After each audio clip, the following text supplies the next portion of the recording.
بسم اللہ الرحمن الرحیم۔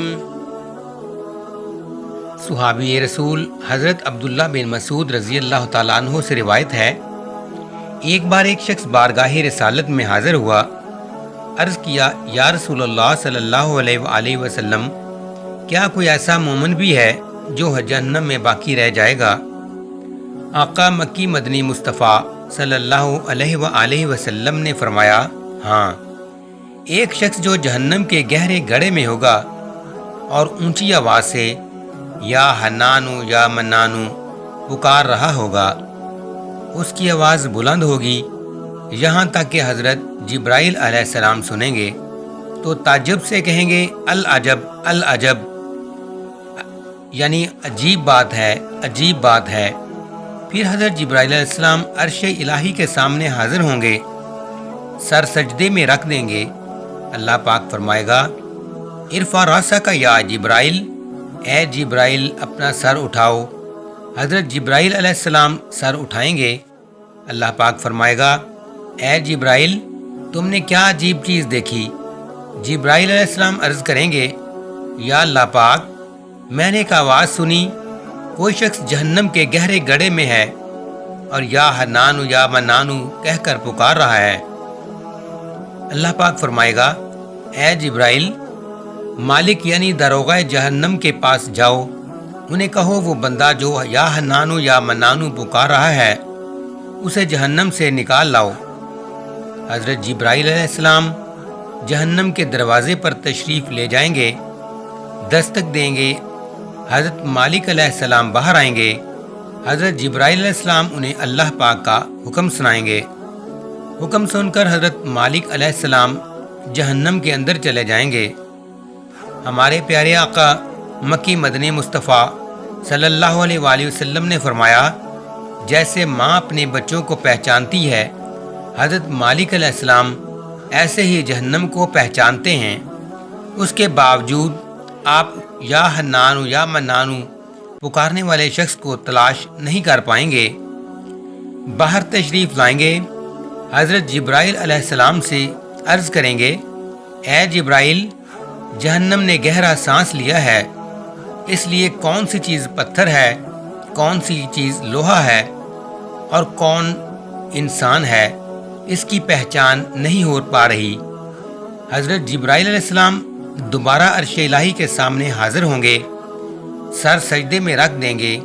اللہ پاک ارشاد فرمائے گا، اے جبرائیل سر اٹھاؤ، تم یا حنانو یا منانو پکارنے والے کو کیوں نہیں لائے؟ حضرت جبرائیل علیہ السلام عرض کریں گے، مولا، داروغہ جہنم حضرت مالک علیہ السلام نے معذرت کر لی ہے۔ وہ کہتے ہیں، جہنم نے سانس لیا ہے، اس کی وجہ سے پتھر، لوہے اور انسانوں کے درمیان کوئی فرق نہیں بچا ہے، کسی چیز کی پہچان نہیں ہو پا رہی۔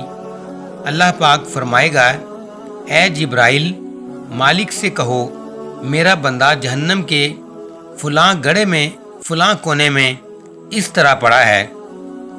حضرت جبرائیل علیہ السلام دوبارہ جہنم کے دروازے پر جائیں گے، حضرت مالک علیہ السلام کو یا حنانو یا منانو پکارنے والے کا پتہ بتائیں گے۔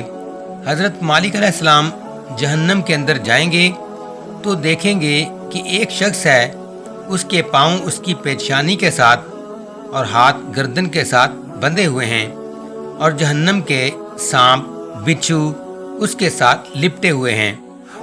حضرت مالک علیہ السلام اس کی زنجیریں توڑ دیں گے اور جہنم سے نکال کر حضرت جبرائیل علیہ السلام کے حوالے کر دیں گے۔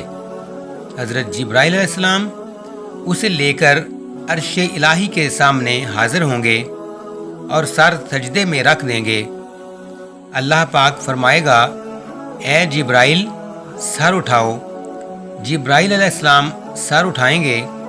اب اللہ پاک اس بندے سے فرمائے گا، اے میرے بندے، کیا میں نے تیری بہترین تخلیق نہیں کی تھی؟ کیا میں نے تیری طرف رسول نہیں بھیجے تھے؟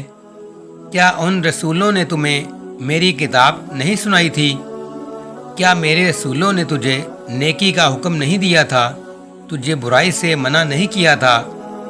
وہ بندہ ان تمام باتوں کا اقرار کرے گا، یعنی کہے گا ہاں یا اللہ پاک، تو نے میری بہت اعلیٰ تخلیق فرمائی، تیرے رسول بھی تشریف لائے، انہوں نے تیرے احکام بھی سنائے۔ اللہ پاک فرمائے گا پھر تو نے فلاں فلاں گناہ کیوں کیے؟ بندہ عرض کرے گا یا اللہ پاک، میں نے اپنی جان پر ظلم کیا ہے، جس کی سزا میں مجھے جہنم میں ڈال دیا گیا، اس کے باوجود میری امید نہ ٹوٹی، مجھے تیری رحمت سے امید تھی، اس لیے میں یا حنان و یا منان پکارتا رہا۔ مولا، تو نے اپنے فضل سے مجھے جہنم سے نکالا ہے، یا اللہ پاک اب مجھ پر رحم فرما۔ اللہ پاک فرمائے گا اے فرشتوں، گواہ ہو جاؤ، میں نے اس بندے پر رحم کیا اور اسے معاف کر دیا۔